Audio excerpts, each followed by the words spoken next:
찬송가 549장 주님께 드리겠습니다.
뜻대로 하소서. 내 주여 뜻대로 행하시옵소서. 큰 신중에도 낙심케 마소서.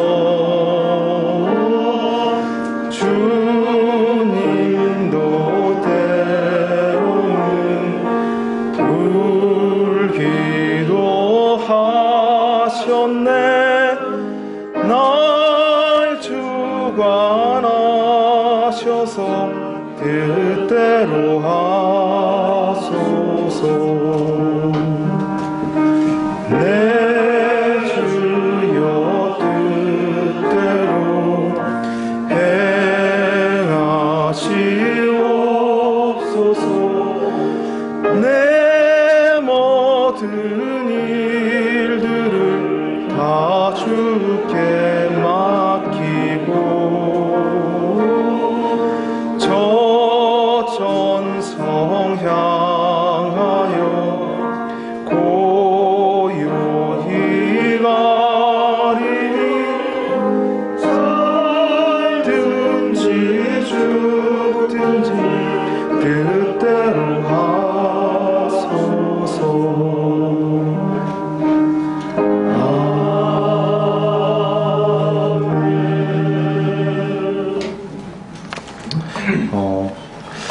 요새 각 모임마다 이렇게 활성화가 잘 되는 것 같습니다. 저희가 분반별로 복음반, 그리고 새신자 양육반, 그리고 청년회별로 아침에 이렇게 메시지들을 나누시는데 너무 많이 오니까 제가 이제 안에 들어가면 신호 차단 장치가 있죠. 그래서 와 있는지 몰라요. 많이 보게 되고 또 나누게 됩니다. 특별히 이번 주에 청년들하고 이렇게 좋은 교제들이 굉장히 많이 나눠지게 되는데, 그에 못지않게 분반, 복음반, 그리고 양육반들을 통해서 형제님들이 나누시는 교제 내용들을 보면서 주님께 죄송합니다. 잘못 들렸네. 네, 감사하고 있습니다. 어떤 것이든지 주는 그런 교훈들, 그리고 또 그런 개인적인 말씀들을 통해서 주님을 발견하고 또 주님이 영광받고 주님이 온전히 드러나는, 그래서 그 주님이 저의 삶에 온전히 나타나서 주님이 영광받기를 원합니다. 모세가 시내산에서 하나님의 계명을 받고 그의 얼굴이 밝을 때에 백성들이 두려워했거든요. 그리고 또 그거 하나님이 아닌지 하는 마음을 가졌습니다. 그때 하나님의 일꾼은 자기의 얼굴을 가리고 그것이 하나님의 영광이 조금 더 감춰지지 않도록 하는 모습을 발견할 수 있게 됐습니다. 어떠함이든지 또 무엇이든지 주님의 사람은 주님만을 높이는, 그리고 그분이 영광 받으시길 원하는 그런 모습들을 보게 됩니다. 저희 어린 청년들부터 또 연세에 있으신 우리 형제자매님들이 그런 시간들을 통해서 진심으로 주님을 닮고 주님을 찬양하는, 그래서 주님께 영광 돌리는 저와 우리 성도님, 그리고 우리 대학로교회가 되기를 마음속으로 기도하고 있습니다. 찬송가 288장, 찬송가 288장 주님께 한 장 더 드리겠습니다.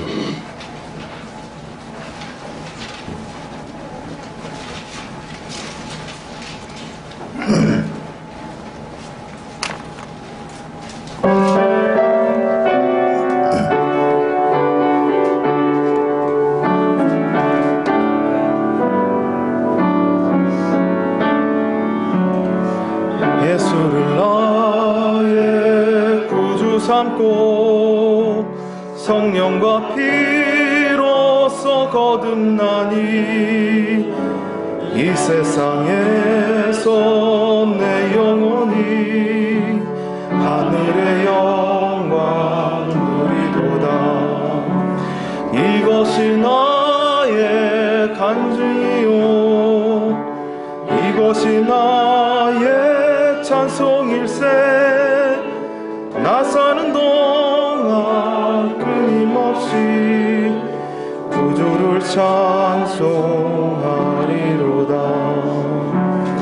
온전히 주께 맡긴 내 영 사랑의 음성을 듣는 중에 천사들 왕래하는 것과 하늘의 영광 보이로다. 이것이 나의 간증이요 이것이 나의 찬송일세. 나 사는 동안 끊임없이 구주를 찬송하리로다. 온전히 즐거움으로 마음의 풍랑이 잔잔하니 세상과 나는 간 곳 없고 구속한 주만 보이도다.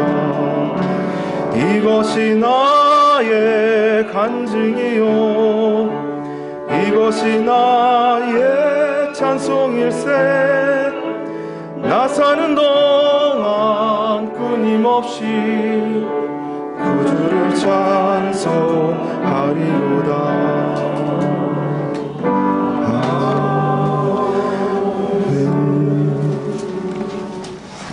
네, 오늘은 파라과이에서 주님을 섬기시고 또 연세가 있으신데 젊은 사람들에게 굉장히 도전이 되는 것 같습니다. 형제님이 파라과이에서 주님의 비전과 그리고 또 주님의 부르심을 따라서 그곳에서 주님을 증거하는 또 주님을 사시는 교제를 나누는 시간입니다. 이런 이 시간들을 통해서 주님이 영광 받으시고 또 저를 포함한 모든 성도님들이 주님 안에서 도전과 또 기쁨을 얻는 그런 시간이 되기를 소망합니다. 기도하시고 오늘 준비된 말씀 듣도록 하겠습니다. 주님 감사를 드립니다.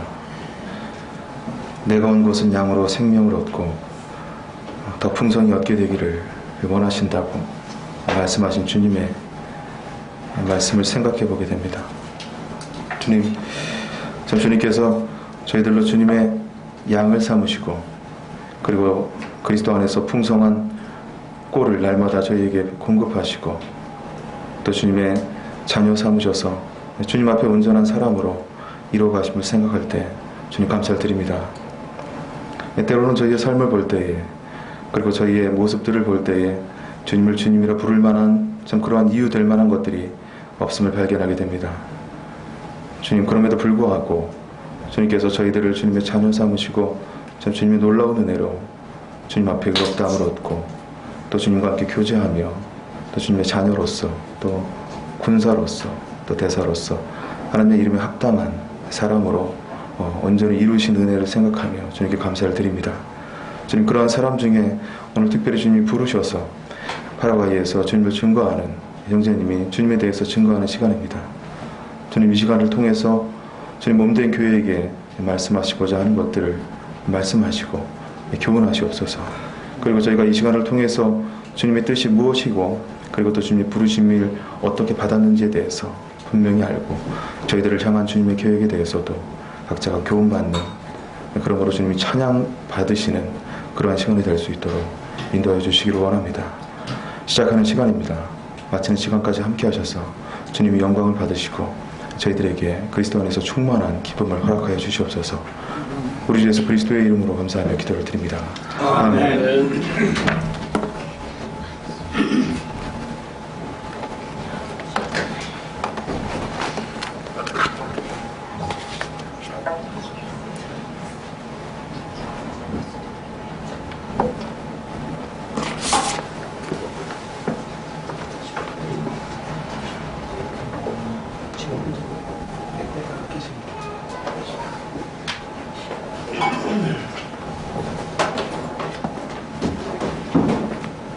안녕하십니까. 안녕하세요.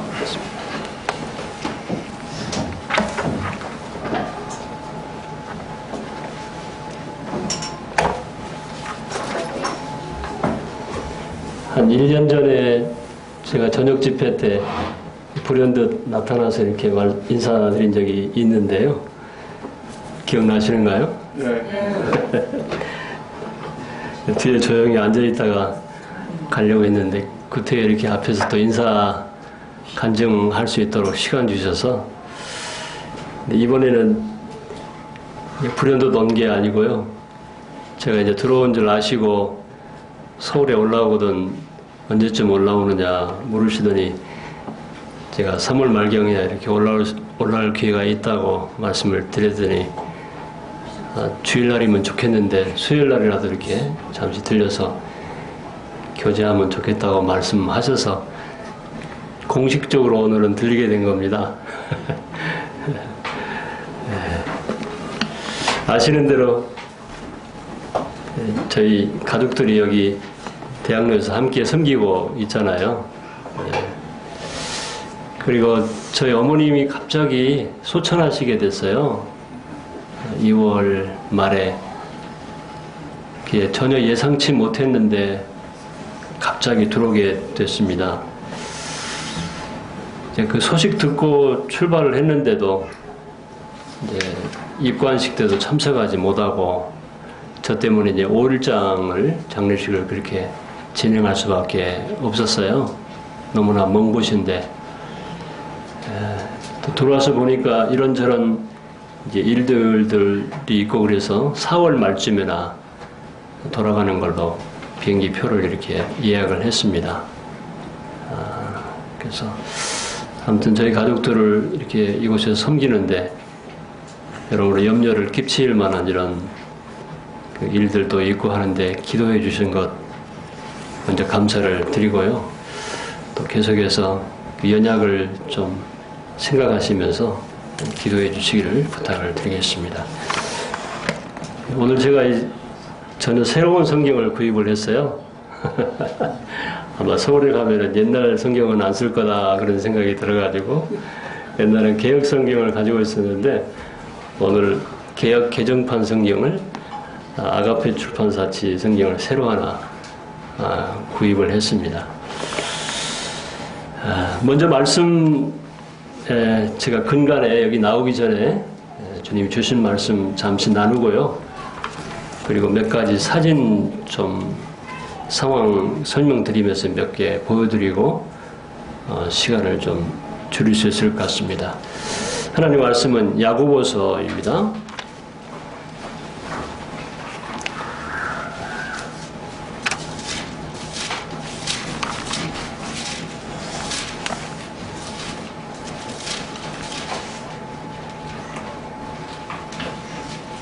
야고보서 1장 1절에서 4절까지 말씀 읽겠습니다.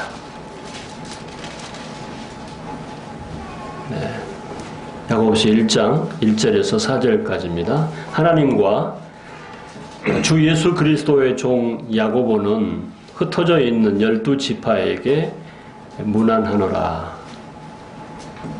내 형제들아, 너희가 여러 가지 시험을 당하거든 온전히 기쁘게 여기라. 이는 너희 믿음의 시련이 인내를 만들어내는 줄 너희가 알미라. 인내를 온전히 이루라. 이는 너희로 온전하고 구비하여 조금도 부족함이 없게 하려 합니다. 아멘.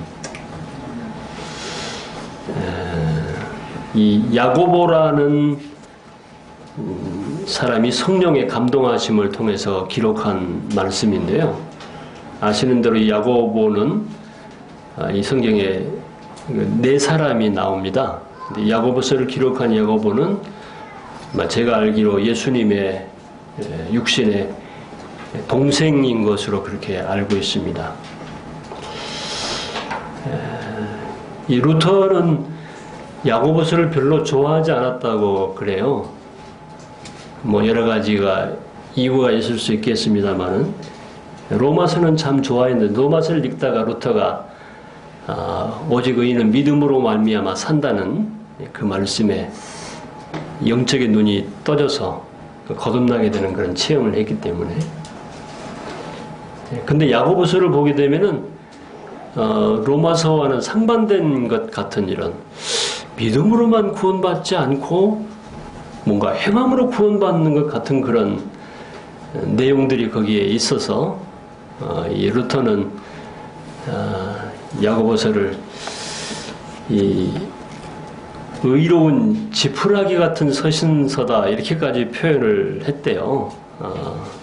그리고 성경에서 이 야고보서를 빼버리면 좋겠다 그런 생각까지도 할 정도로 야고보서를 좀 싫어했다는 그런 얘기를 제가 들은 적이 있고 읽은 적이 제가 있습니다. 그런데 분명히 야고보서는 성경입니다.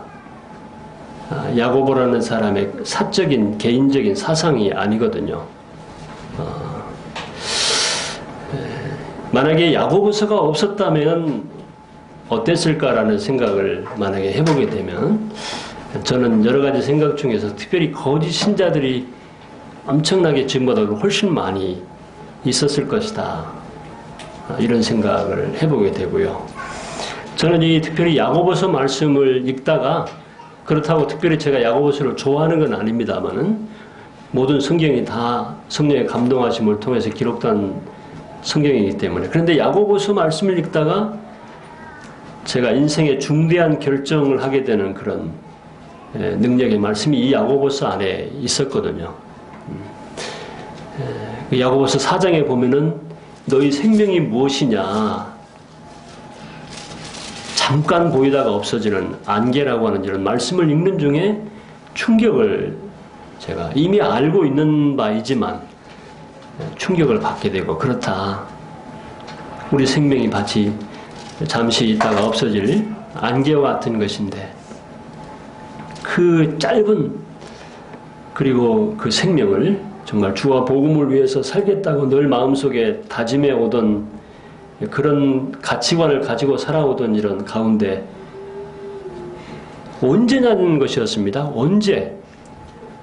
아침에 잠깐 피었다가 없어지는 안개 같은 네 생명을 언제 나와 복음을 위해서 드리겠다고 하는 것을 언제 하겠느냐.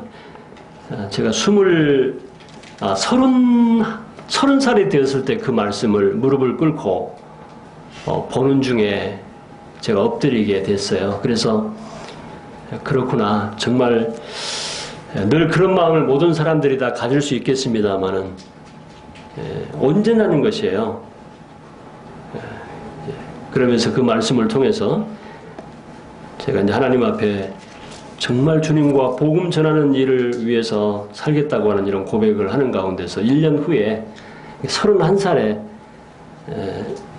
복음 전하는 일만을 위해서 이제 광주에서 파송이 돼서 정읍으로 제가 이사를 가게 되는 이런 결정적인 제게 능력이 되어지는 이런 말씀이었습니다. 그래서요, 어쨌든 루터는 개인적인 사견이었겠죠.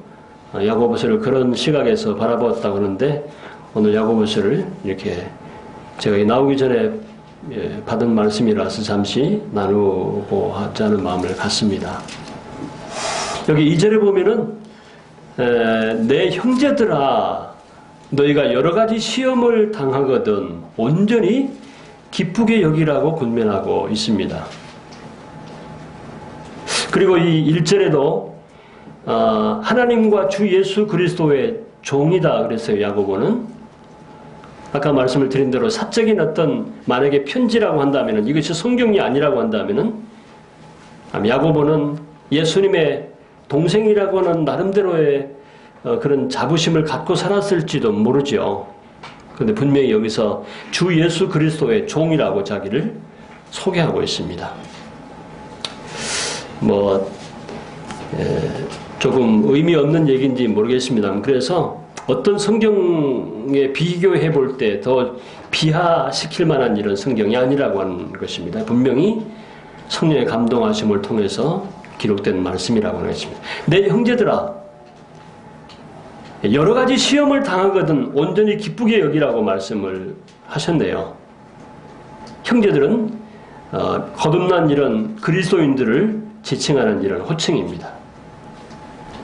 그래서 여러 가지 시험을 당하거든 온전히 기쁘게 여기라. 모든 사람들은요, 많은 사람들은 시련을 겪어보지 않은 사람들은 없을 것입니다. 특히나 그리스도인들에게도 시련이 온다는 사실을 여기서 우리가 확인할 수 있습니다. 형제들에게 하신 말씀인데 형제들에게도 성도들에게도 시련이 온다는 사실입니다. 이 시험이라고 하는 것은 좀 더 깊은 자세하게 살펴보게 되면은 불현듯 당하게 되는 이런 시련을 말씀하고 있습니다. 또 다른 어떤 유혹이라고 이렇게 해석될 수 있는 이런 단어도 있습니다만 그리스도인들도 하나님의 자녀들도 성도들도 하나님의 은혜와 보호 아래 있는 이런 사람들도 불현듯 어떤 시련을 겪게 되는 환난을 겪게 되는 고난을 당하게 되는 이런 때에 당할 수도 있다는 이런 사실입니다. 예상치 못하는 또 그런 시련이 내게 닥치기를 원치 않은데도 불구하고 불현듯 시련을 만나게 될 수 있다는 사실입니다. 그리고 그 시련이 여러 가지 시험이라고 하는 것이에요. 어떤 사람은 갑자기 경제적인 이런 문제로 어려움을 겪을 수도 있고 어떤 사람들은 건강상의 이런 생각지 못한 이런 질병이 찾아와서 어려움을 겪을 수도 있고 또 어떤 사람들은 인간관계 속에서 내적인 이런 어려움들을 감당하기 참 어려운 이런 시련들을 겪게 될 수도 있고 그리스도인들이 믿지 않은 이런 사람들의 어떤 관계 속에서 당하는 어려움이라고 한다면은 그냥 그렇게 취급해버릴 수도 있는데 특히나 사랑해야만 하는 이런 그리스도인들과의 관계 속에서 당하게 되는 이런 어려움을 겪을 수도 있다는 거예요. 그 어려움은 감당하기가 쉬운 어려움은 아닙니다. 우리 삶 속에서요 정말 어려운 문제가 뭘까? 저도 그런 생각을 해본 적이 있습니다. 뭐가 정말 가장 어려운 문제이냐? 경제적인 문제일까? 아닌 것 같습니다. 근데 제가 지금까지 많이 경험은 아닙니다만은 인간관계, 특별히 성도들과의 관계 속에서 겪게 되는 어려움은요, 정말 가장 어려움이라고 이렇게 생각이 돼요. 그렇지 않아야 될 이런 관계 사람들과의 어려워지는 관계를 극복해 나가는데 그것을 그런 상황에 이르렀을 때요, 정말 어떻게 이것을 이해해야 되느냐, 어떻게 이것을 받아들여야 되느냐.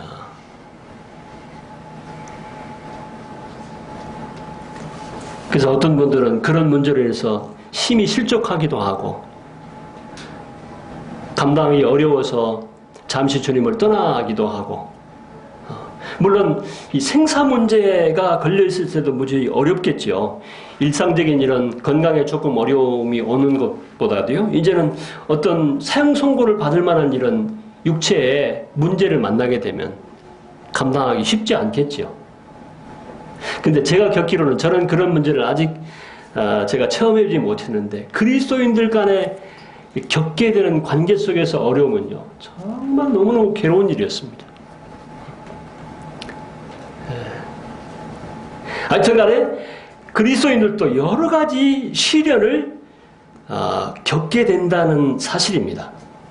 그러면서 말씀하시기를 어떻게 하라고 말씀하셨습니까? 온전하게 기쁘게 여기라고 말씀을 하셨어요. 어려움 당할 때 기뻐지는가요? 경험해 보셨죠? 정말 어려운데 기뻐할 수 있나요? 아니요, 기뻐할 수 없습니다. 너무 슬프고 괴롭고 근심이 되고. 그리스도인들도요. 그런데 여기서 기뻐하라고 말씀을 하지 않으셨어요. 저는 이제 지난번에 제가 갖고 있는 개역 성경을 보고 이번에 개역 개정판을 보니까 똑같더라고요. 그냥 온전히 기뻐하라 이렇게 말씀을 안 하셨어요. 정말 그런 점에서 성경의 이 어떤 완벽함이라고 그럴까요? 여러 가지 시험을 만나게 되면 당하게 되거든 기쁘게 여기라고 말씀을 하셨더라고요. 기쁘지 않을지라도 그 슬프고 어렵고 고통스럽고 괴롭고 근심스러울지라도 기쁘게 여기라고 말씀을 하셨습니다. 여긴다고 하는 것은 실제는 아니지만 그렇게 마음에 생각한다는 것이거든요. 그런데요, 로마서 말씀에도 여길지어다라고 하는 말씀이 있어요. 6장에 보면은 여긴다고 하는 것이요, 만약 예를 들어서 아이를 막 갖고 싶은 이런데 그 여자분들이 아이를 갖지 못하는 이런 경우에 얼마나 아이를 갖고 싶겠습니까? 그런데 아이를 갖고 싶다는 생각을, 나는 아이를 가질 수 있다, 나는 아이를 가졌는지도 몰라, 늘 그런 생각을 하게 되면은요, 입덧을 막 한대요. 입덧을 하면서 막 배가 불러오는 그런 실제로 그런 느낌을 받는답니다. 제가 경험을 안 해봤습니다만은. 그리고 어떤 주변 사람들이 불치의 어떤 암이라든가 이런 것 때문에 뭐 어려움을 겪게 되면은 증세를 통해서 나도 암이 있는 것이 아닌가? 뭐 이런 생각을 늘 생각 속에 하게 되면은요, 실제로 암이 있는 환자처럼 그렇게 변한다는 거예요. 그러니까 괴롭고 슬플지라도 어떤 시험을 만나게 될 주님이 말씀하신 대로 기쁘게 여긴다고 하는 이런 사실입니다. 왜 기쁘게 여기라고 말씀하셨느냐 하면은 3절에 이는 너희 믿음의 시련이 인내를 만들어내는 줄 너희가 알기 때문이라고 말씀하고 있습니다. 이 믿음의 시련이요, 인내를 만들어낸다고 하는 것입니다. 인내는요, 인내심, 인내력이라고 하는 것은 그냥 갖고 싶어서 갖는 것이 아니고요, 또 나에게 인내심을 주십시오, 오래 참는 그런 힘을 나에게 주십시오, 이렇게 기도한다고 해서 얻어지는 것이 아니라고 하는 사실입니다. 시련이라고 하는 이런 과정을 통해서 참는 법을 배우게 되고요, 인내심이 만들어지는 것이고 인내력이 갖춰진다는 사실입니다. 그냥 어느 날 인내력이 이런 덕이 갖춰지는 것이 아니라고 하는 것입니다. 시련을 겪어보지 아니하고는, 어려움을 겪어보지 아니하고는 그리스도인들에게 절대적으로 필요한 인내심을 갖출 수가 없다고 하는 것입니다.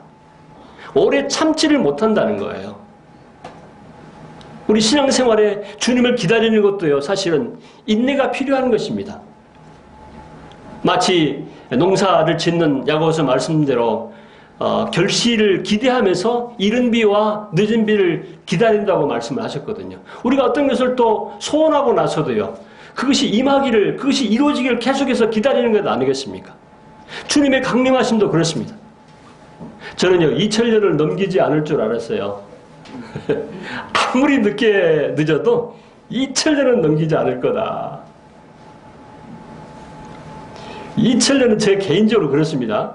좀 오해하지 않기를 바라는데요, 그 이후에는 생각을 안 했습니다, 사실은. 그런데요, 벌써 2013년이 됐어요.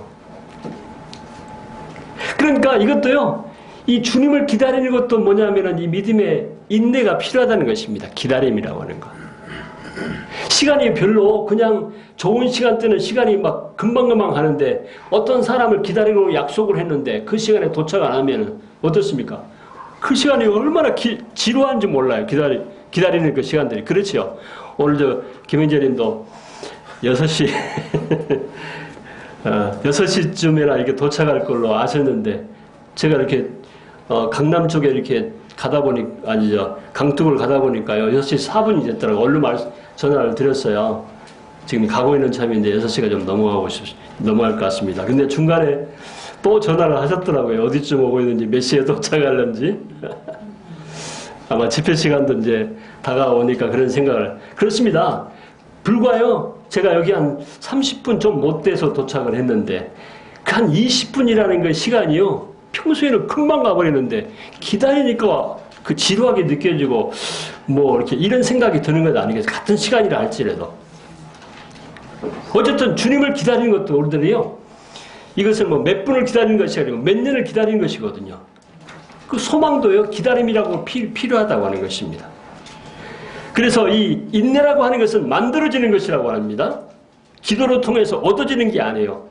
만들어지는 것인데 믿음의 시련을 통해서 이 인내가 만들어진다는 사실입니다. 그러니까 시련을 겪어보지 않으면요, 인내심을 가질 수가 없다는 거예요. 몸이 아팠을 때도 그렇습니다. 어려움 중에 있을 때, 또 죄송합니다. 김주사님 또 얘기하게 되는데, 식사하다가 한 달 동안을 감기로 고생하셨다고 하는데, 아마 생각할 때 한 달이 1년 같았을지도 몰라요. 왜냐하면 낫기를 바라니까, 지나가기를 바라는데 계속, 그러니까 한 1년 정도로 이렇게 이제, 그 시간 개념이 그런 것 같습니다. 4절에 보니까, 인내를 온전히 이루라 말씀을 하셨네요.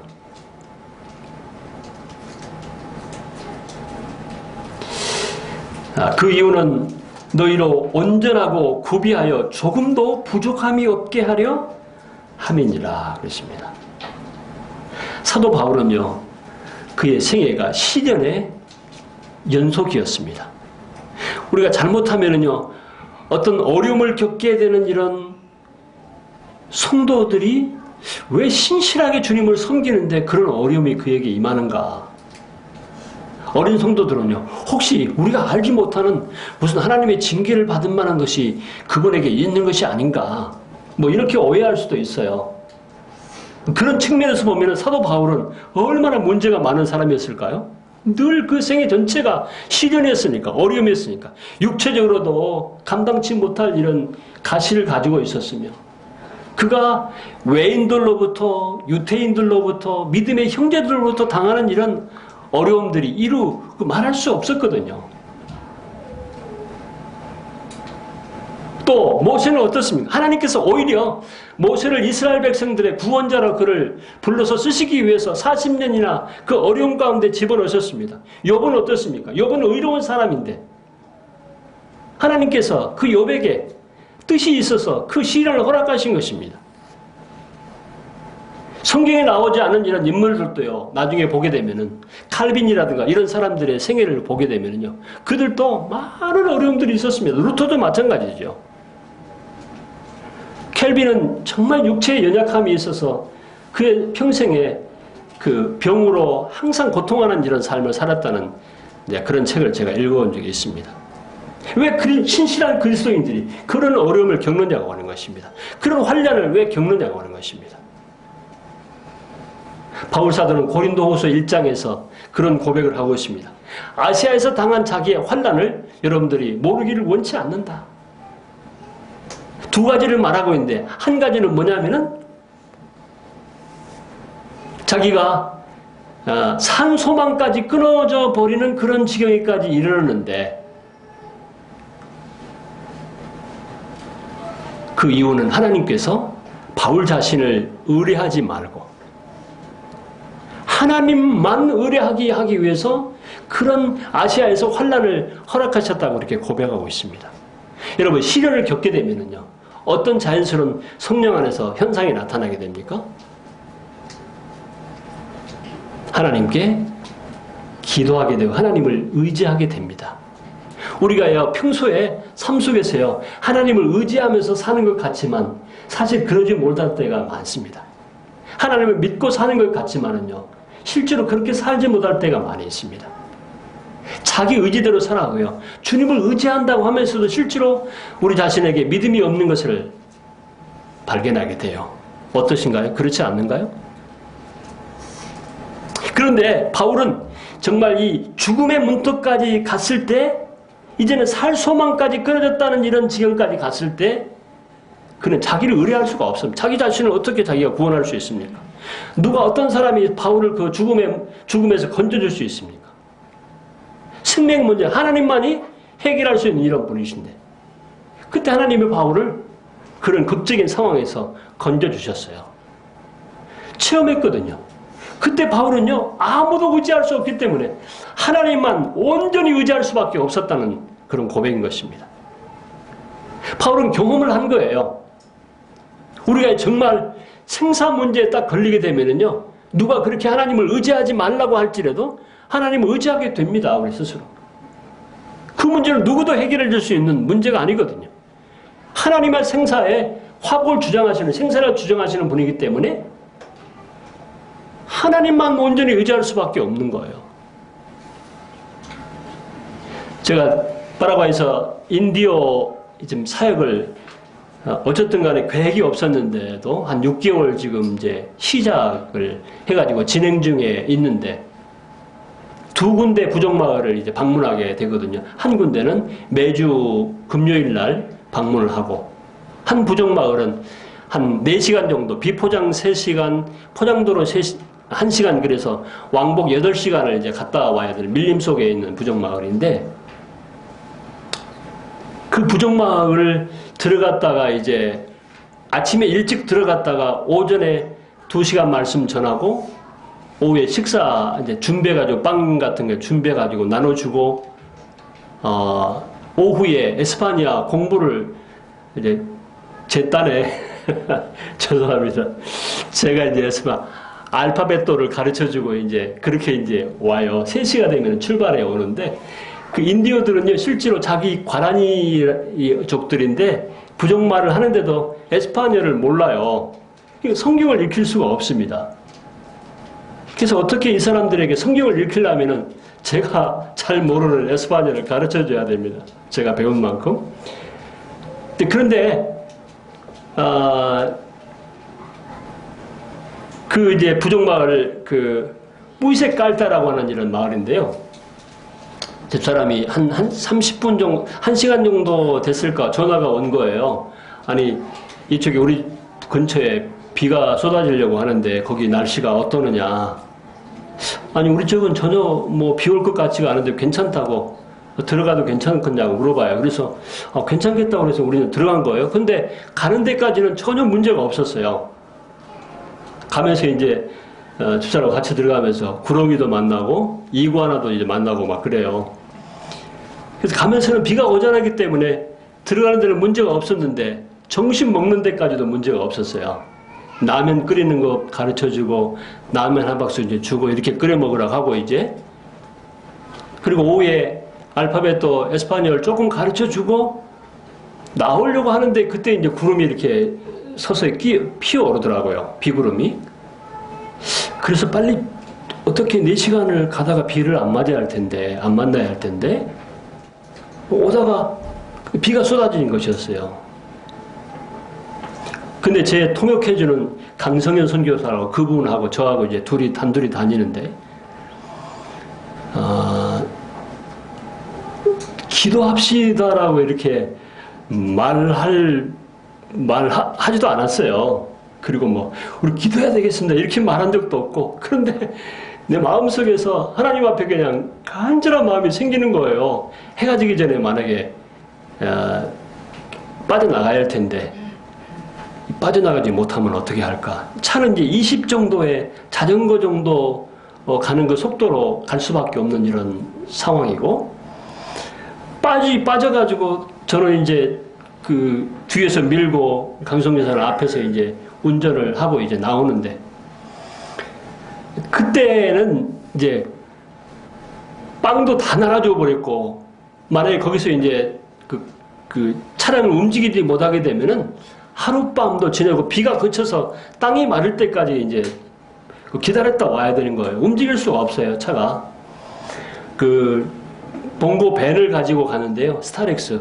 뒤에 이제 짐을 의자 싣고 거기다 빵 싣고 뭐 몇 가지 싣고 그들 이제 다시 돌아오면서 그걸 싣고 이제 오는데 그래서 제가 아까 그 생산 문제 그럴 때는요. 하나님을 온전히 의지할 수밖에 없는 거예요. 그런 여기처럼 무슨 뭡니까 이게 차 이렇게 뛰어가는 무슨 차죠 그게? 레카를 부를 수 있는 상황도 저 핸드폰도 터지지도 않기 때문에요. 영락없이 갇히는 거예요. 근데 그때 누가 기도합시다 서로 무릎을 꿇고 손을 모으고 차를 멈춰놓고 기도하는 것도 안 해요. 근데 그 마음속에 가면서 계속 기도하는 거예요. 그런데요. 극적으로 그러니까 기적이라고 그렇게 표현할 수밖에 하나님이 그렇게 나오게 하지 않으셨으면요 못 나옵니다. 이제 그렇게밖에 표현하지 못하겠는데요. 해가 질 무렵에 겨우 포장길까지 이제 나왔어요. 어떻게 나왔는지 모르겠습니다. 다행히 컴컴할 때에 이제 못 도착했으면 못 나오는 거예요. 먹을 것도 없고. 그 기도라고 하는 것이 이제 그럴 때 실제로 하나님을 온전하게 의지하는 이런 기도가 주님을 의지하는 믿음이 그럴 때 자연 발생적으로 성령께서 그런 믿음을 주시는 것 같아요. 절박한 이런 상황에서. 나중에는요, 이제는 그쪽에 갈 때는 그 일기예보를 확인하고 또 오후에는 어떠는가 그것도 다 확인하고 이제 가려고 이제 생각을 하고 있습니다만. 바울은 여러 가지 시련 속에서 주님을 온전하게 의지하는 법을 배워왔고요. 이런 죽을 고비에 이르렀을 때 그때 정말 놀라운 체험을 했다고 하는 것입니다.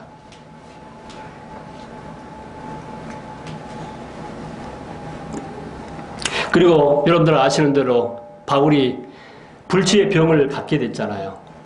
3번씩이나 그 육체의 가시가 떠나가기를 간절히 기도했지만 하나님이 너에게 준 내 은혜가 족하지 않느냐라고 말씀하셨습니다. 그럴 때 바울은 고백하기를 정말 자고하지 않기 위해서 교만하지 않게 하기 위해서 하나님께서 그에게 육체의 가시를 주셨다고 그렇게 고백하고 있어요. 우리가 시련을 겪게 되면은요, 어떤 우리 몸의 연약을 갖게 되면은, 우리 상황 속의 연약을 갖게 되면은요, 한없이 낮아지는 이런 경험을 하게 됩니다. 문제 없으면은요, 어려움이 없으면 기도하기 않을 뿐만 아니고, 믿지 못할 뿐만 아니고, 믿지 않을 뿐만 아니고, 엎드리지 않을 뿐만 아니고, 우리 마음이 나도 모르는 사이에 점점 높아져가는 이런 것을 경험하게 돼요. 교만은요, 내가 교만하고 싶어서 교만한 게 아니죠. 내가 겸손하고 싶은 마음이 없으시나요? 우리 모두가 다 그런 마음이 있잖아요. 주님처럼 겸손하고 싶은. 그런데 겸손도요, 그냥 그렇게 겸손해지고 싶어서 되는 것은 아닌 것 같고요. 자기도 모르는 사이에 주님 앞에 무릎 꿇지 않게 되는 이런 상황 속에서 살게 되면은요, 자기도 모르는 사이에, 그리고 뭔가 굉장한 일이 나타나게 되면은 스스로가 높아지게 되는 이런 자연스러운 현상들을 우리 삶 속에서 볼 수 있습니다. 그래서요, 사도 바울을 낮추셔야 되기 때문에, 겸손하게 하셔야 되기 때문에, 너무 하나님께서 보여주신 계시가 너무 컸기 때문에, 많기 때문에 높아지지 않기 위해서, 낮아지게 하기 위해서 그렇게 바울에게 문제를, 어려움을, 환난을, 시련을 허락하셨다는 이런 사실을 고백하고 있습니다.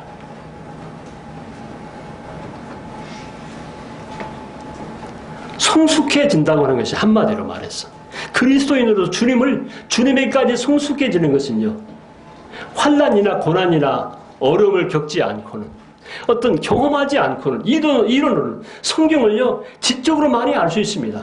저는 이제 그런 점에서 볼 때 좀 죄송합니다. 제 마음속에 그런 생각이 듭니다. 물론 바르게 아는 것도 정말 중요하지만 성경은 너무 요즘에는 지적으로 아는 것에 너무 치중하지 않느냐 이런 생각이 들어져요. 물론 중요합니다. 그 부정하지 않지만은요. 그런데 사실은요, 그 말씀을 얼마나 아는 만큼 경험하고 있느냐에 대해서는 제가 회의적인 이런 마음이 들어갑니다.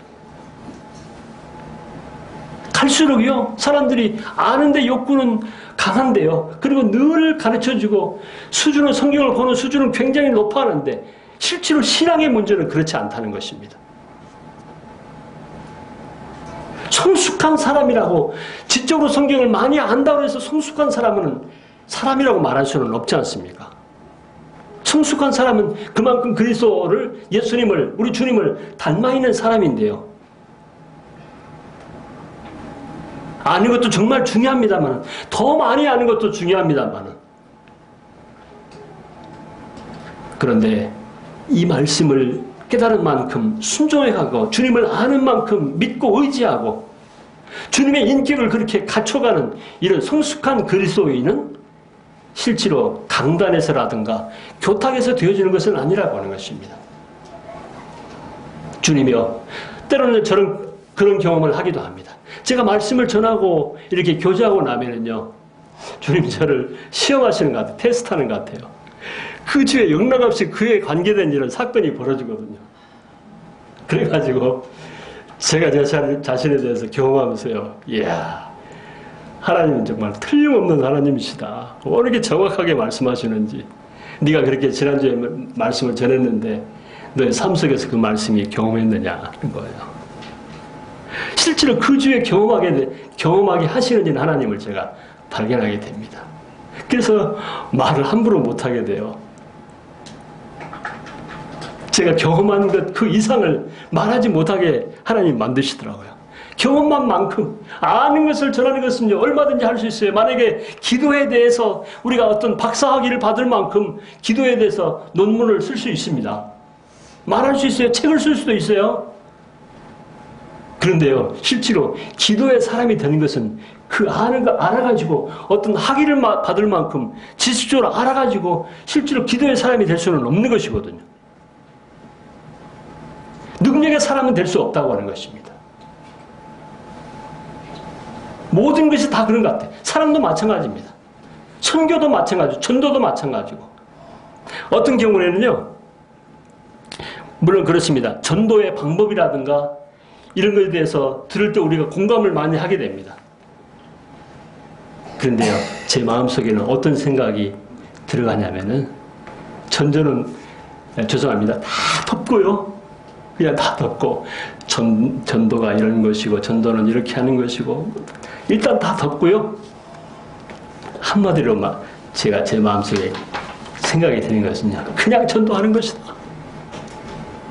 다른 게 없어요. 그냥 전도하는 것이라고 그렇게 말씀을 드릴 수 있으면 어떨지 모르겠습니다. 전도를 많이 알아도 전도를 실제로 그렇게 하지 않으면 의미가 없는 거예요. 듣지 아니하고 믿을 수 없잖아요. 전하지 아니하고 들을 수 없는 것입니다. 지금 우리가 전도에 대해서 빠삭하게 알고 있어도요, 전도 안 하면 무슨 소용이 있어요? 역사가 일어납니까? 이렇게 하면 역사가 일어날 것 같지요? 저렇게 하면 역사가 일어난다고 말하지만 실제로 그래요. 단순하게 전도하면 역사가 일어납니다. 전도해야만이 구원받아요. 제가 전도자로서의 은사가 탁월한 사람은 아니거든요. 그런데요, 정말 오늘 자꾸 죄송하다는 말씀을 드리는데 제 마음을 좀 읽어주시라고 하는 것인데요. 정읍에 제가 파라과이 간 다음에 침례받은 한 형제가 있는데 이번에 나오니까 침례를 받았더라고요. 근데 그 형제를 제가 적어도 그랬습니다. 형제하고 대화를 나누면서 형제를 500번 이상은 찾아갔을 것 같은데 어떻게 생각하느냐. 그가 총각 때 그 형으로부터, 중국에 있는 형으로부터 소개를 받았어요. 제 동생인데 좀 부탁합니다. 이렇게 소개를 받았는데 2주에 세탁소를 하기 때문에 들어가기가 쉬웠어요. 가정집 같으면 직장 생활을 하면 좀 어려웠을 텐데 늘 집에 있으니까. 적어도 2주에 한 번씩 어쨌든 간에 들리고 이제 그랬었어요. 물론 인사도 하기도 하고 그냥 말씀 전하기도 하고 또 집회 때마다 전도자 형제님들 인도에서 이제 개인 상담도 시키고 그러기를 몇 년을 했냐면은요. 그 형제가 청년 결혼하기 전에 미혼 때 소개를 받았는데 먼저 누가 구원을 받았냐면 한글을 읽을 줄도 모르는 어머니가 구원받은 겁니다. 그 집에 다니니까. 한글도 몰라요. 근데 그 어머니가 복음을 이해하시고 주님을 영접하시고 거듭나셨어요. 놀라운 변화가 일어났습니다. 그리고 한글을 읽게 됐어요. 성경을요. 농사를 짓는 분이셨는데요. 저희들이 이제 집사람하고 같이 신방을 가게 되면은 논의 진흙탕 속에서 이제 옷을 걷고 들어가서 이제 뻘밭 속에서 일을 하다가요. 김을 매다가다가요. 저희들 오는 이 차가 오면은요. 나옵니다. 그래가지고 깨끗이 씻고 아무리 바빠도 성경 가지고 이제 나오시는 분이 식탁에 앉아서 말씀 들으려고. 70이 넘으신 할머니였는데. 근데 이 총각은 꼼짝하지 않았었거든요. 그리고 이제 결혼을 했습니다. 그 다음에 부인이 구원을 받은 거예요. 그리고 그 아이들을 둘을 낳았는데 지금 중학생인가요? 고등학생인가? 그 딸이 침례를 받았어요. 근데 이 사람은 그러니까 맨 처음에 소개를 받았는데 어머니, 부인, 큰딸, 그 다음 네 번째로 이 사람이 돌아온 거예요. 15년 만인가요? 모르겠어요. 그러니까 한번 세어봤어요. 2주에 한 번씩이라고 대략 생각해 보면은 적어도 500번 이상은 내가 형제 집에 갔을 거다. 때로는 쳐다보지도 않고, 때로는 뭐 하려고 왔느냐 그러고, 아니, 정말 때로는 집사람하고 이제 그랬어요. 속이 갔다가 오면은 막 한 달 동안은 먹고, 내가 뭐 때문에 가야 되느냐. 저 집에 안 가면 안 되냐, 이제. 도저히 다음에는 갈 낯이 없다, 이제. 쳐다보지도 않아요. 일만 해요. 문전박대를 수없이 당하고. 근데 누가 보고 말씀에 찾을 때까지 찾지 않겠느냐는 말씀이 제 마음속에 계속 남아 있었어요. 그 말씀 때문에 그냥 발길을 끊어버릴 수는 없었습니다. 그런데요, 그가 구원받았어요. 주님 영접했습니다. 지금 얼마나 변화되는지 몰라요. 이번 수요일날 저녁에요, 사회를 보더라니까요. 아는 만큼 15년 동안 다 알았어. 이제는 아주 성숙한 집사 정도가 돼 있어요. 이제 구원받은 지 몇 개월 안 됐는데도. 그러니까요, 그런 경우를 통해서 알 수 있는 것은 뭐냐면은, 전도하는 거예요, 그냥 가서. 파라과이에서도 이제, 우리 형제님들 좀 들어 아시겠습니다만은, 수도권에서 한 분이 계시고, 수도에서 한 1시간 반 정도 떨어진 곳에 시골 마을에 두 부부 노인이 93세대고 80세 된 그 노부부가 사시고, 한 분은 한 6시간 정도 떨어진 곳에 한 자매님이 사세요. 그 남편이 이번에 침례받았거든요. 또 다른 6시간 정도 떨어진 곳에 이제 그 자매님의 오빠가 이렇게 사세요. 그러니까요, 처음에 가서 아무도 모르잖아요.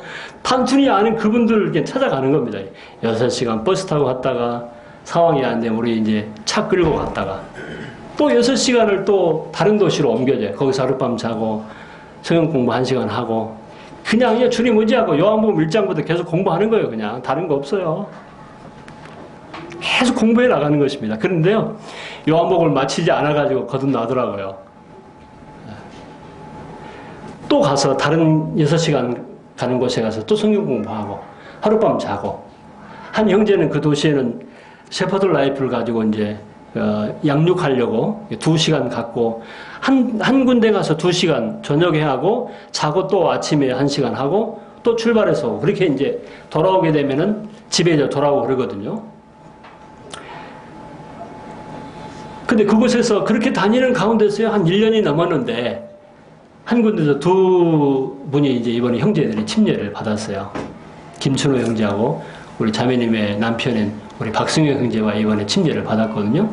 한 도시는 시우다텔 에스테라는 도시에서는요, 한 형제 가정에서 지금 1년이 넘도록 계속 성경 공부를 하고 있는데 그 도시는 정말 힘들어요. 집사람하고 제가 이제 계속 다니다가 거듭 구원받고 나서 양육이 안 돼가지고 이제 세상 사람보다 오히려 이민자들의 그 파라과이라는 나라까지 멀리 가서 사는 그 한국 사람들이 그 기질이라고 하는 것이 대단하더라고요.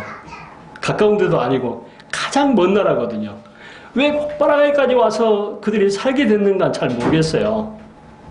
그런데 그 내면 속에 들어가 보면요, 한국에서 특별한 사람들, 특출난 사람들 골라내서 거기다가 다 모여서 사는 것 같아. 한 3,000명 정도 사는데, 델레스테라고 하는 그 도시에 무역 도시인데, 그곳에는요 늘 사람들이 장사하고 뭐 그러니까 가서 이제 한국 사람 있는가 돌아다니고 하다가 저녁 집회하고 나서 아침 먹으면은 한국 사람들이 이제 그 도시를 찾아다니거든요. 가게, 거의 다 가게니까 기웃기웃 하면서 집사람은 나보고 좀 모른 척하고 좀 가라 그래요. 저는 이제 한국 사람인가 중국 사람인가 뚫레뚫레 하니까 이제 저 사람 외국에서 온 촌놈인 줄 알고 이제 근데 이제 이렇게 보면은 그래서 한 1년 동안을 다니는데요, 너무 냉정해요. 열어주지를 않고 무슨 어떤 사람인가, 무슨 이단은 아닌가. 그러다 보니까 그 도시에서 전도한다는 것이요, 너무 지쳤습니다. 이제 지쳐가지고 덥기는 엄청 덥지요. 더울 때는 막 43도까지 올라가는데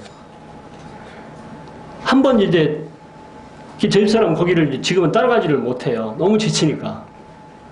내가 형제한테 그랬어요. 형제님, 어쨌든 간에 비가 오나 눈이 오나 계속 다닐 겁니다. 제 스스로가 말을 해놔야 그 약속을 제가 지켜야 되잖아요. 제가 힘들다고 못 갈 수도 있으니까 제가 못을 박아놨어요. 어쨌든 간에 비가 오나 눈이 오나 여기 다닐 겁니다. 얘기를 했더니 형제님이 뭐라 하냐면은 몇십 년이 가도 눈은 안 올 겁니다. 그러는 거예요.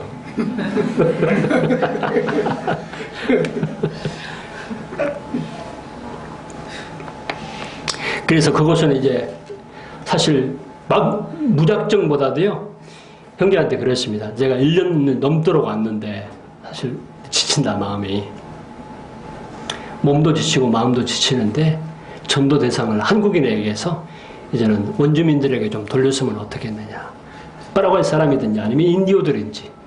그렇게 이제 기도하는 가운데 제가 이번에 이제 나왔는데, 그곳에 아마 달리 글쎄 한 만큼 한 것은 아니지만은요, 이제 원주민들에게도 그 방향을 돌려야 되고, 형제가 원주민 말을 잘 하니까 그렇게 이제 대상을 좀 달리 하려고 생각하고 있습니다.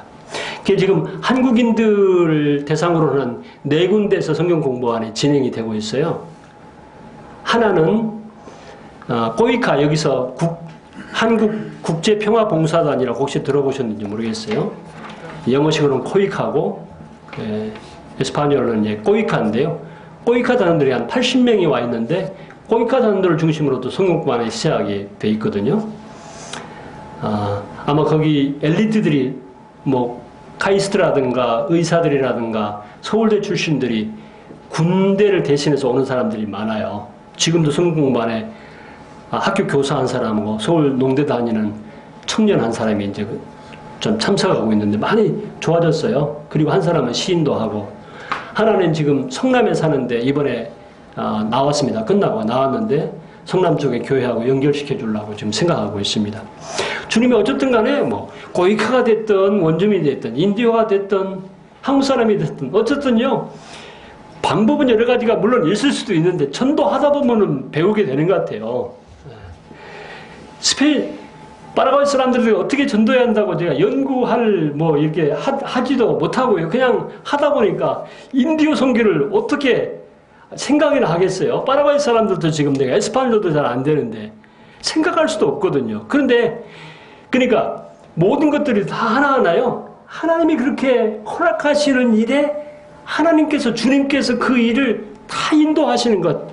제가 나름대로 출발할 때는요, 계획도 가지고 무슨 프로그램도 가지고 갔는데 그거 살다 보니까 다 가위표를 쳤습니다. 이거 아니다.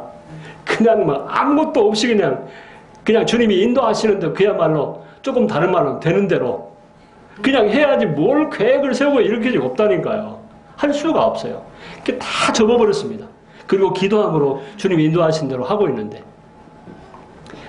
어느 날 인디오들이 한 12만 명 정도가 살고 있다는 사실을 알았어요. 파라과이 사람들에게도 밀림에서 소외된 이런 계층들이 있다는, 600개의 부족마을이 있다는 사실을 알게 돼가지고 정부에서 소유하고 있는 그 지도를 제가 입수를 했어요. 그 통역하는 이분이 이제 지리를 잘 알기 때문에 우리 집에서 가장 가까운 마을에 한번 찾아가 봤습니다. 어떻게 사는 것인지, 인디오들의 영적인 상태라든가 삶이 어떤 것인지 이따가 좀 보여드릴 텐데요. 아니, 너무 많이 시간이 죄송합니다. 너무 괜찮아요? 괜찮다고 앞에서 말씀하셨습니다. 이해해 주시고. 너무 길지는 않을게요. 밤새지는 않을 겁니다. 다음에 와서 말씀드릴 것도 아껴놔야지. 찾아갔는데 그 추장하고 이제 만나게 됐어요. 만나게 됐는데 우리 소개를 한 것 없이 우리 한국 사람들이고 복음 전하는 하나님의 사람들이다. 선교사다. 그리고 당신들에게 하나님 말씀을 전하고 싶어서 이렇게 찾아왔는데 어떻느냐 물어봤더니 그분이 뭐라냐면은 그렇지 않아도 며칠 전에 꿈을 꿨다는 거예요.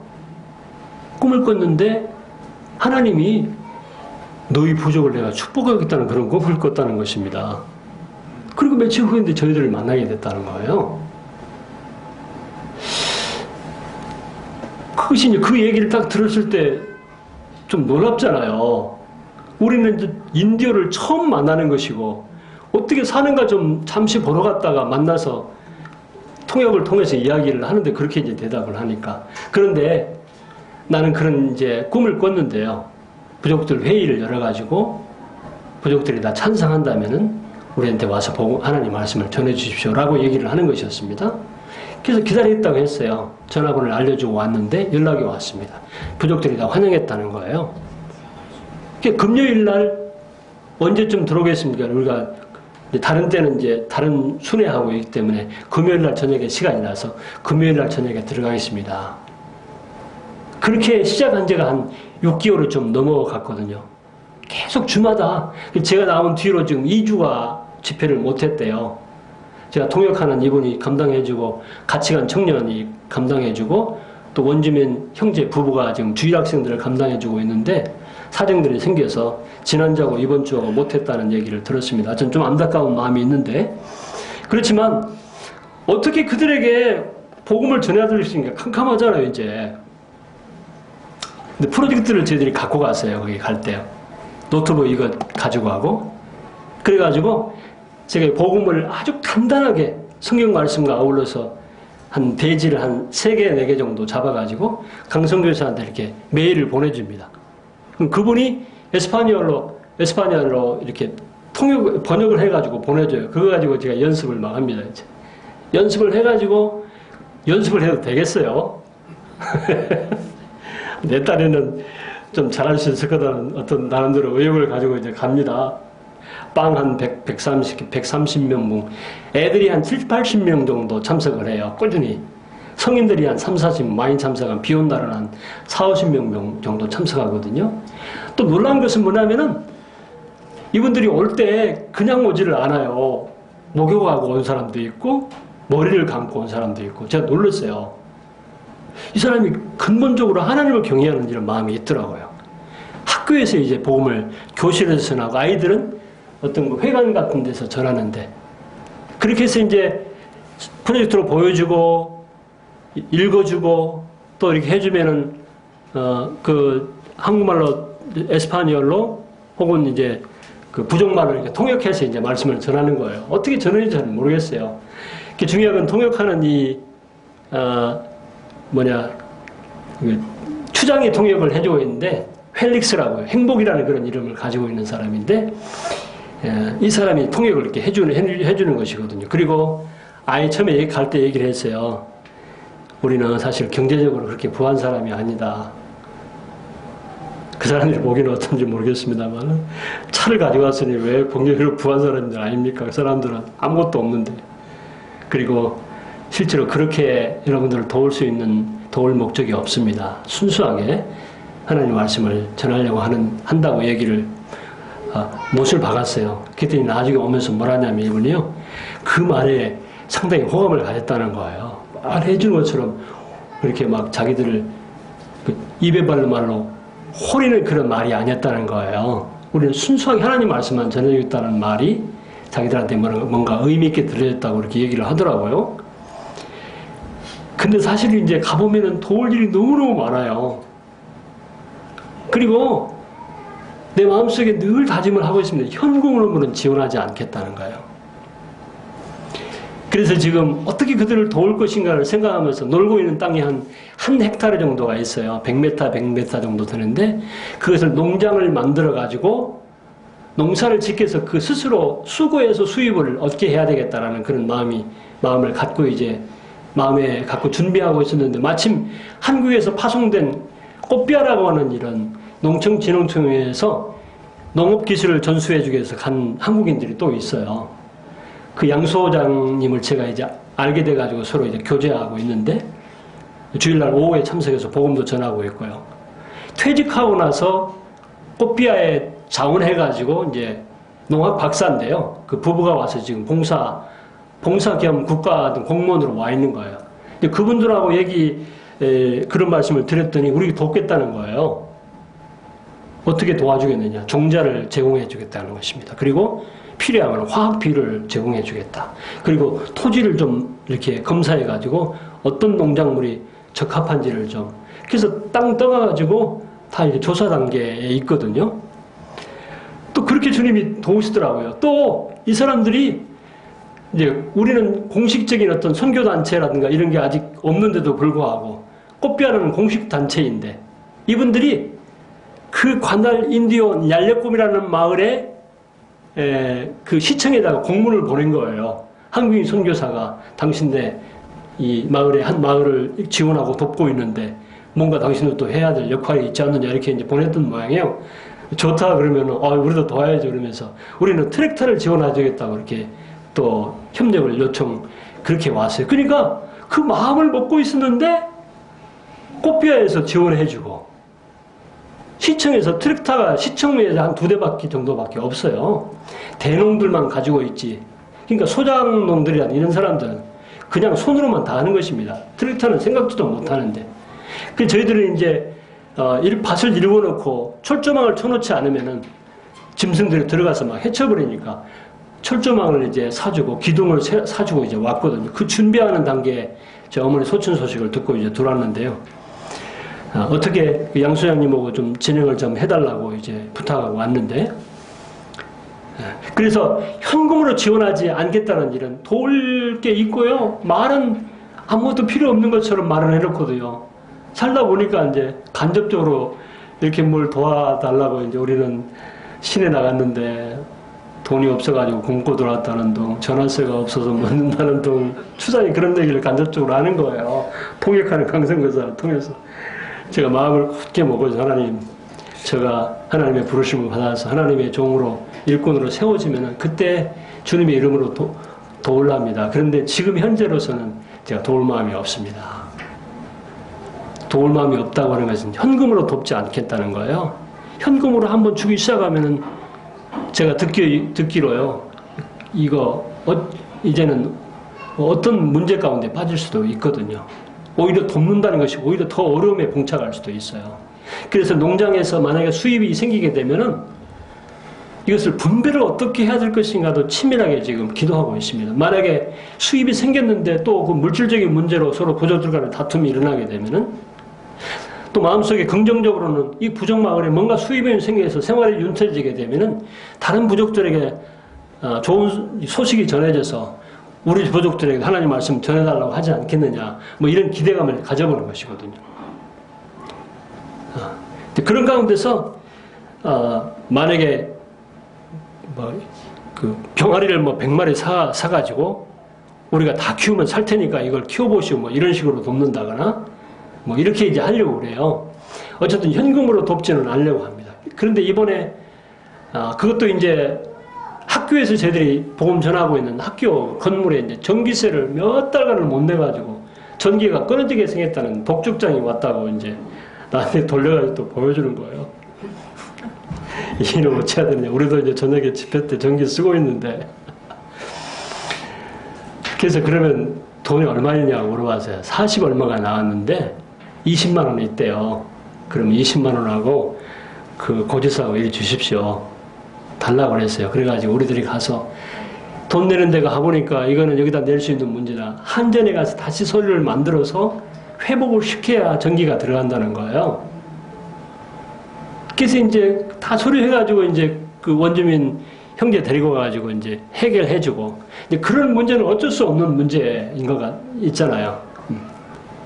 그런 경우라면 이제 모르지만 어쨌든 간에 정말 인내하고 도울 때도 정말 지혜롭게 이렇게 돕지 않으면 안 된다는 이런 생각을 갖고 있습니다.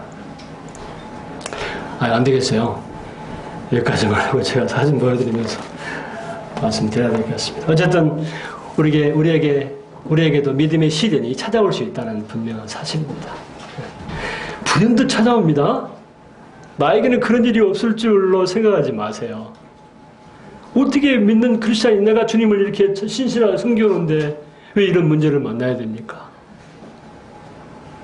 그것이 바로 성경에서 말하는 믿음의 시련이에요.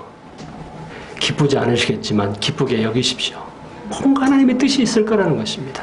믿음을 정금같이 하기 위해서는 할지, 성숙케 하기 위해서는 할지, 하나님 앞에 더 의지하고 기도하게 하기 위해서는 할지, 나는 몰라요. 하나님이 아실 겁니다. 저에게도 우리 모두에게도 그렇습니다.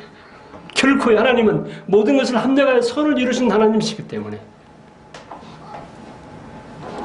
실족 안 하셔도 돼요. 낙심 안 하셔도 됩니다. 절망 안 하셔도 돼요. 절망하시면 이제 실패하는 겁니다. 낙심하시면 실패하는 겁니다. 승리하실 길을 바라겠습니다.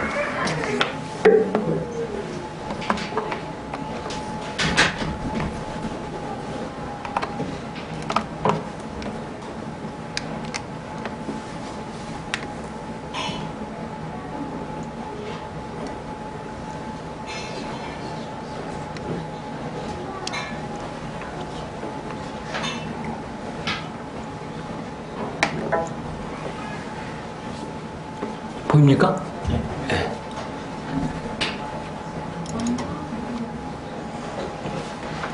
파송식 2011년 7월에 저희들이 갔는데요. 광주에서 파송식 그 사진입니다. 형제님들 둘러서셔서 기도하시던 그 뒤에 성도들이 함께 하고 있습니다.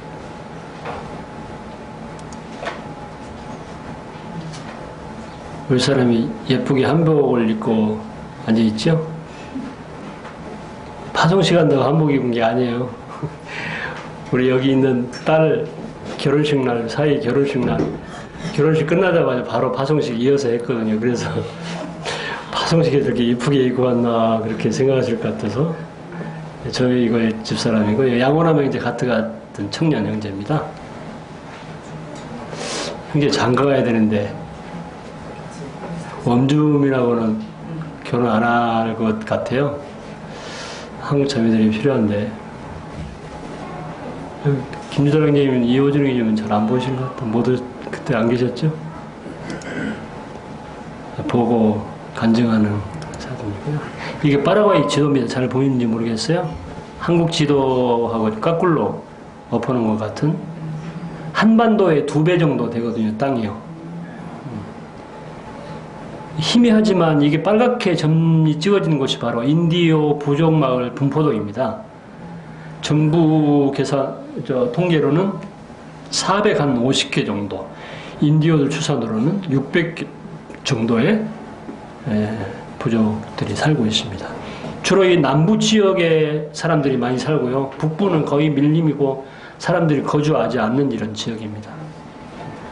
이곳이 이제 아순시온 수도이거든요. 제가 바로 수도 옆에서 헤라누라모라 데 라모라는 그런 도시에서 제가 살고 있습니다. 헤르난도 데 라모라.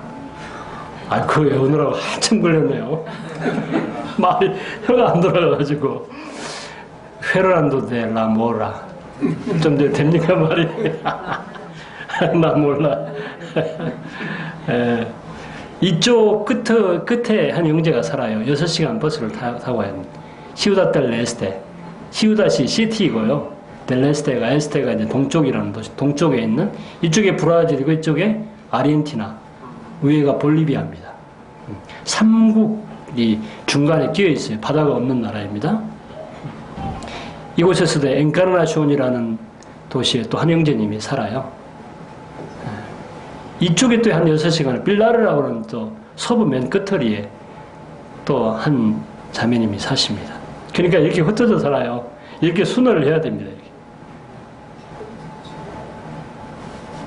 그리고 주로 이 남부 쪽에, 그래서 이렇게 끄트머리 쪽으로 이렇게 한 바퀴를 돌아야 됩니다.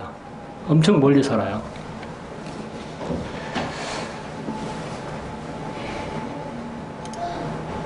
예, 제가 6개월 정도 지금 생각하고 있는 인디오 마을 주민들이거든요.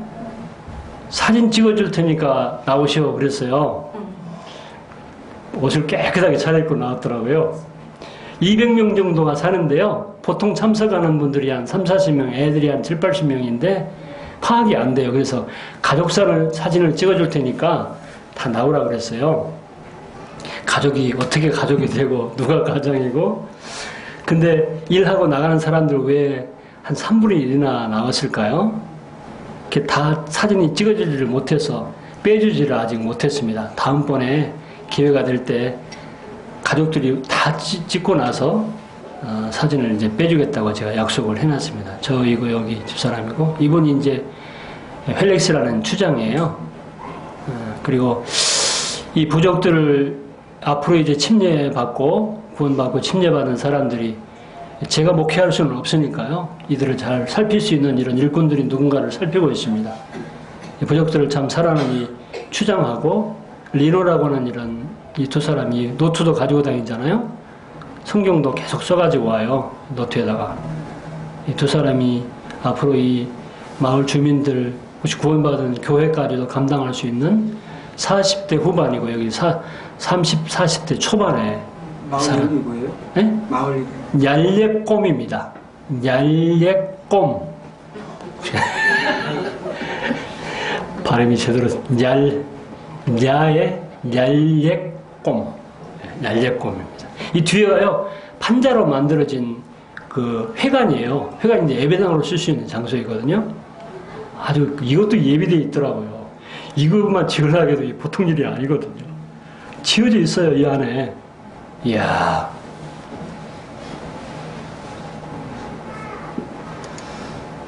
앞면에서 본 장소입니다. 이제 앞으로 예배당으로 쓰게 되면은 좀 수리해가지고 페인트도 칠하고 해서 예배당으로 쓰게 될 건물 같습니다. 애들 한 100여 명 정도 들어갈 수 있는 이런 곳이에요. 이따 안에를 보여드릴게요. 인디오들이 사는 그 마을의 그 가옥입니다. 형편없어요.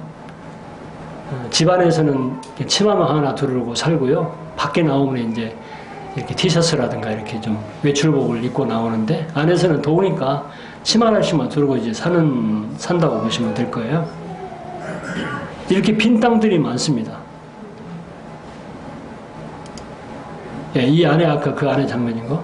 첫날 갔을 때 지금 추장하고 저하고 얘기 나누는, 이게 통역해 주시는 분이 사진을 찍었는데 애들이 좀 구경하고 있고요. 추장 아들이거든요. 뭔가 보디가드로 손을 옆에다 끼고 서 있는 것이 좀 감시하고 있는 건가. 여참 뭔가 좀 행동하려고. 이게 한 100여 명 정도 들어갈 수 있는 넓은 공간이에요.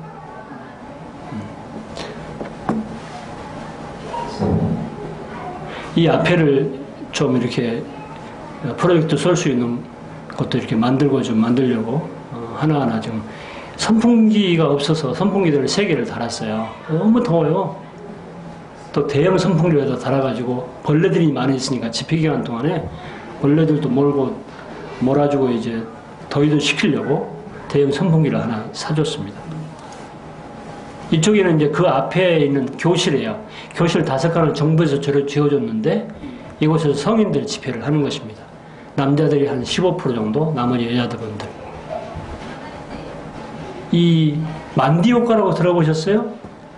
아마존에 가면은 고구마 같이 생긴 건데요. 전분이 많이 들어있는 그 만디오카라는 것. 심으면은 막 쭉쭉 자라는 게 있어요. 열대지방에서. 그걸 이제 쪄먹기도 하고 밀가루로 만들어서 전을 지져 먹기도 해요. 근데 전분이 많아가지고 이들이요, 대부분 이렇게 뚱뚱해요. 인디어들도요.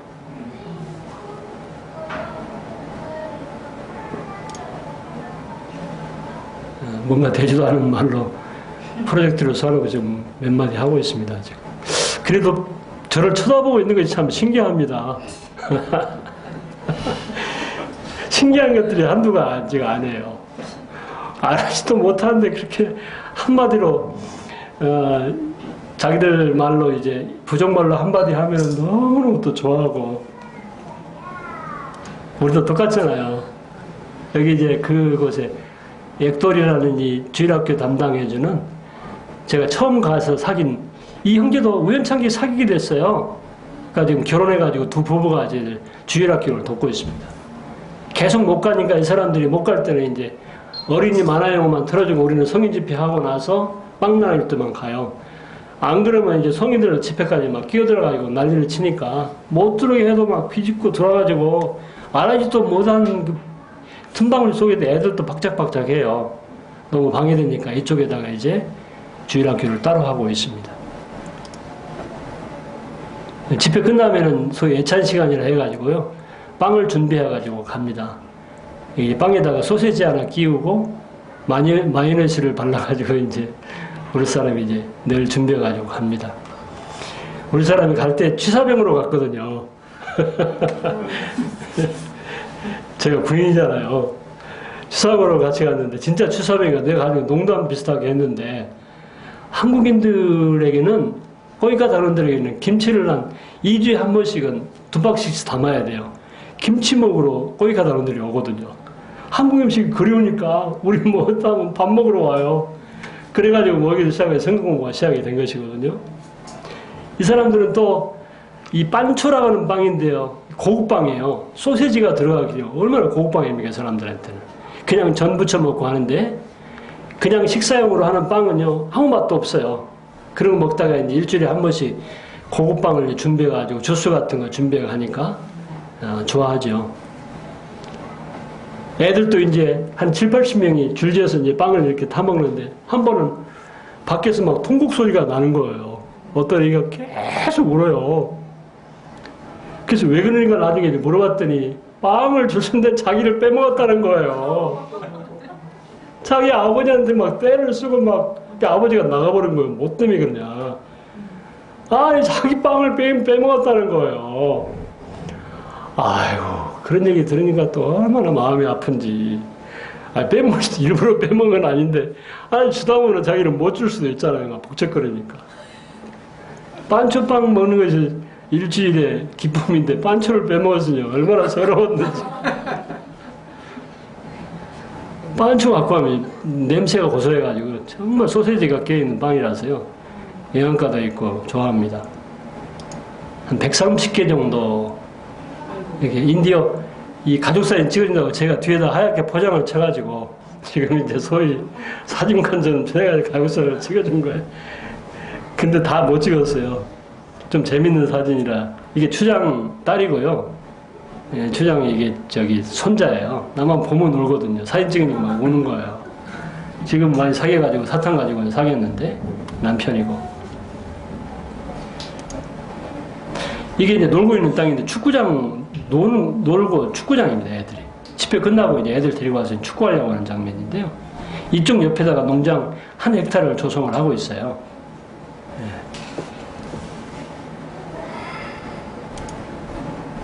이곳은 아까 부이색 깔다라고 하는 4시간 갔다가 4시간 오는 여기는 전기도 들어오지 않고요. 물도 없어서 또랑물을 맑은 데서 떠먹는 그런 마을이더라고요. 근데 지금 여기 보니까 물이 전혀 없어요. 가물 때는 물이 없어요. 여기도 그랬어요. 어김없이 가서 처음에 가가지고 우리는 경제적으로 도울 힘이 없다고 얘기하니까요. 이 추장이 뭐라냐면 말이 좋아요. 우리는 아무것도 필요 없대요.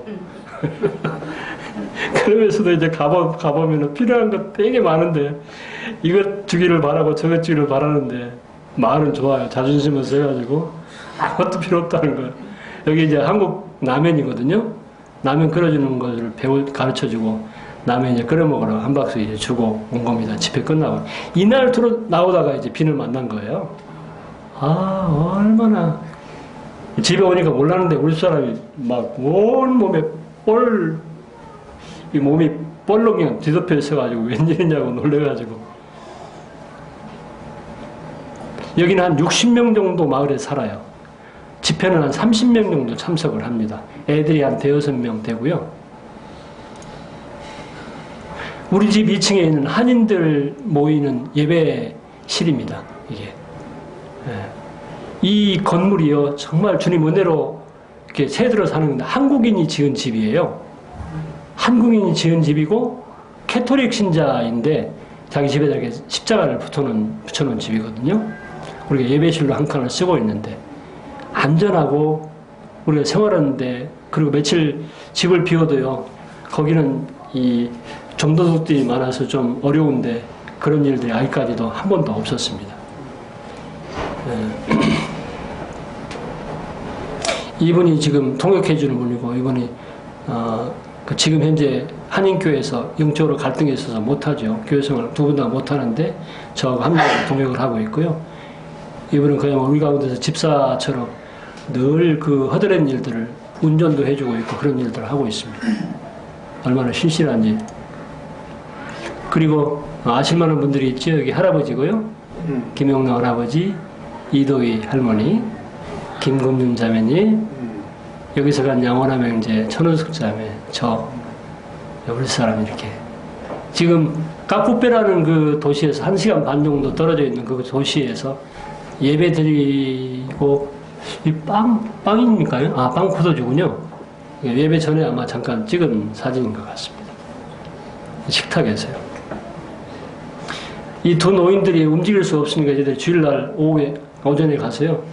거기 가서 예배를 드리고 있습니다. 여기는 고이카 단원들 성경 공부반입니다. 네. 거기 한 주에 있는 고이카 전체적으로 80명이 있는데 그 주에서 사는 고이카 단원들이거든요. 이쪽에 있는 자매이고 저하고 이분이 이제 과학 선생님인데 잠시 퇴직하고 고이카로 들어와 있어요. 이 선생님이 이제 41살이가 먹었는데 이번에 구원을 시인하고 있는 사람입니다. 그리고 이 청년 집에서 서울대생인데 군대 대신 와 있는데 이 청년 집에서 지금 모이고 있고요. 뭐 태권도 단원이다, 뭐 컴퓨터 단원이다 해서 온 사람들이거든요. 네.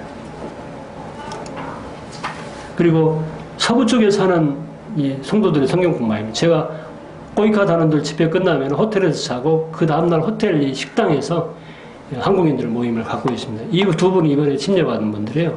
김춘호 형제, 박승엽 형제. 여기 아시죠? 이강원이님 계시나요? 김혜자 자매님. 네, 보신 적 있으시죠? 이분들이 빌라르라고 하는 이런 서부에 사시는 자매님들이고요.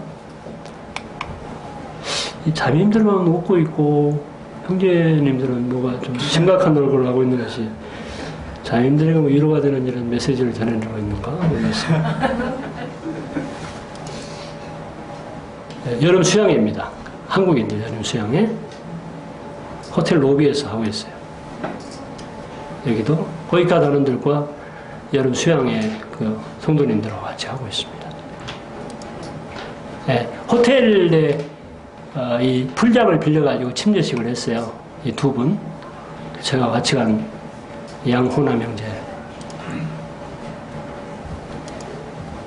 장례식장이고요. 이 김영남 할아버지 여기 계시고 동생분의 장례식이었어요. 그분이 계속 귀가 먹으신 안 들리시는 분인데 복음을 전했는데 안타깝게 갑자기 돌아가셨어요. 믿는다고 말은 그랬는데 믿는 분 같지는 않습니다. 애석한 이런 마음으로 한국식으로 이제 장례식을 하고 있습니다. 바람에 오시면 이거 구경시켜 드릴게요. 뭔지 아세요? 이과수 폭포입니다. 그야말로 장엄입니다. 장엄. 얼마나 거기 들어가면 압도됐다가 나오실 거예요. 다른 세계에 갔다 온 것처럼. 한 번 가봤는데요. 한국에서 천울시장에 어머니 거기 딸 보러 와가지고 제가 안내 겸해서 한번 갔다 왔는데